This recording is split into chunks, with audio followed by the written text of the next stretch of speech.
আসসালামু আলাইকুম। আশা করি সকলেই ভালো আছেন। আমিও ভালো আছি। এই কদিন তো বিয়ে বাড়িতে হই হুল্লোড় করে কেটে গেল।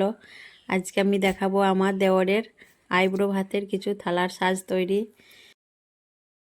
তো এখানে ময়দা মাখা হচ্ছে ময়ন দিয়ে। ময়দা দিয়ে কিছু পিঠে তৈরি করবে আশা করি। তো ময়দা মেখে নেওয়া হবে এখানে।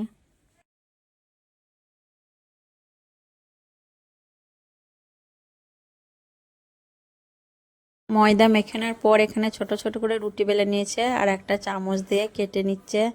এটা কলা পিঠে তৈরি করবে। চামচ দিয়ে সরু সরু করে রুটিটা কাটছে।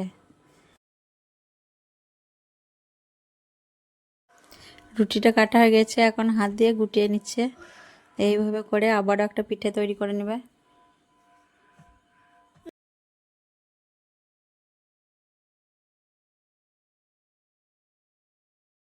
এখানে একটা নিমকি আকারে পিঠে তৈরি করে নিচ্ছে। এইভাবে ভাঁজ করার পর কাটা চামচ দিয়ে সামনেটা একটু ডিজাইন করে দেবে।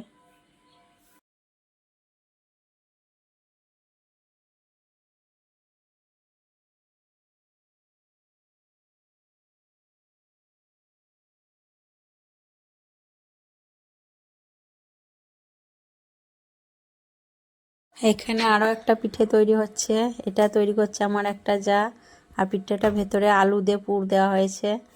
কারণ তখন কারেন্ট ছিল না আর এমন কিছু আমাদের জোগাড়ও ছিল না। আর জোগাড়গুলো করতে আমাদের খুবই অসুবিধা হচ্ছিল।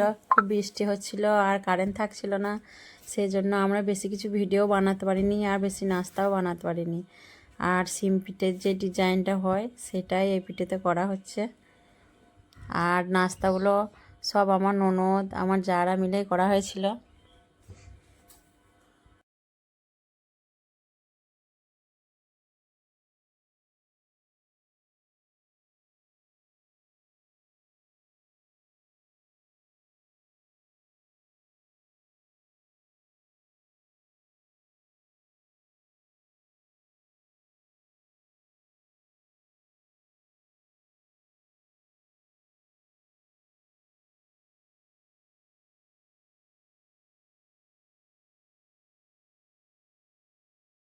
আর এখানে নাস্তাগুলো সব গরম তেলে ভাজা হয়ে গেছে।